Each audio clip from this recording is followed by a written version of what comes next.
What's your name? Lila Messingo. How old are you, Lila? 6. And where do you go to school? Triple Elementary School. That's right.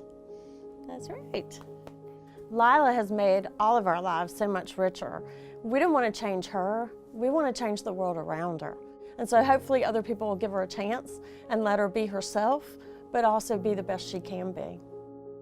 When we were carrying Lila, about 3 months before she was born, our doctor discovered that she had a heart defect and she would have to have an open heart surgery to survive. Most often, children with this heart defect also have Down syndrome. Our medical professionals, not all of them, but many people, were quick to tell us what our child wouldn't be able to do and what her limitations would be. And so we were second-guessed almost immediately, and we had lots of suggestions and comments from other people and questions about whether we should even continue our pregnancy with Lila. And of course, we had no doubt that we were going to continue our pregnancy. And thankfully, when you see her, we're really glad and fortunate that we had support and love to keep doing so, and that we did. And so quickly, we pegged our little girl Limitless Lila. And she has continued to live that and to prove us right in calling her Limitless, because she leads a very full life. You know, my medical professional told me that she might not have a high quality of life. She may not be mobile, may not communicate well. And we have certainly worked hard on making sure that she can do all those things, but she has an incredible quality of life. She's the light of a room. She and her big brother have a great relationship. She works hard. She has lots of therapy each week. She works on her speech, and she's had lots of physical limitations she's had to overcome. But she's a healthy, happy 6-year-old, and she goes to elementary school, and she loves music, and she loves playing outside. So she has a pretty high quality of life. In the beginning, you know, I was terrified. I think like any dad would be. Just, you know, because the first thing you do is mourn the death of what their life would be. Does that make sense?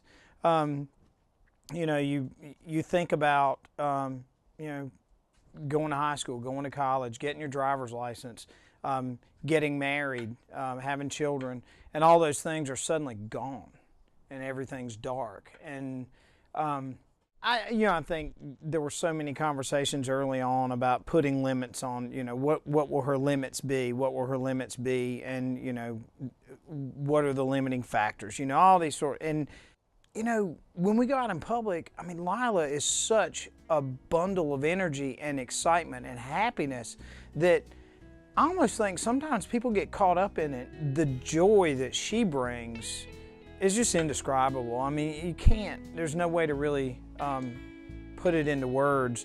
You know, I mean, I tell people all the time, for Lila, I would change her situation, but for me, no way. So when I think of a successful day for Lila, I look back and think, was she kind to friends? Did she engage in conversations where she was understood and felt heard? Did she respond socially in situations that when she goes off in the world, people are looking at her and thinking, wow, what a great kid. You know, that's what I think of as a successful day for Lila. She loves to learn from her peers, so we offer her lots of time to be able to go off into small groups and work and come back and share out loud. She likes to be in control.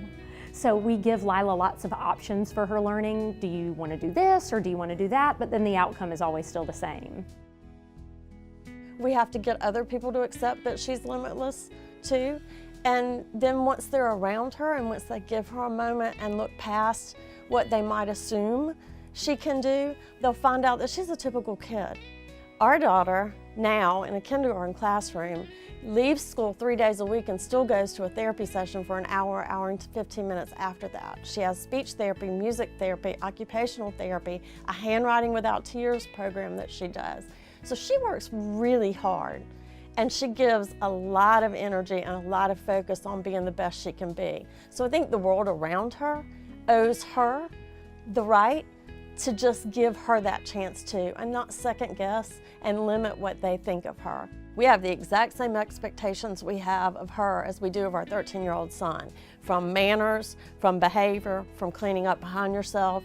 You know, I don't want people to cut her slack if she can do what a typical child would be doing at her age. We want her to learn the way to behave and to have the richest, fullest life possible. It will get harder as she gets older, and I think that's why we do put her out there and why we feel passionate about having other people see her, get to know her, and to love her, but also to accept her and just give her a chance, to not put limits and not put your own thoughts or processes on what she can or can't do.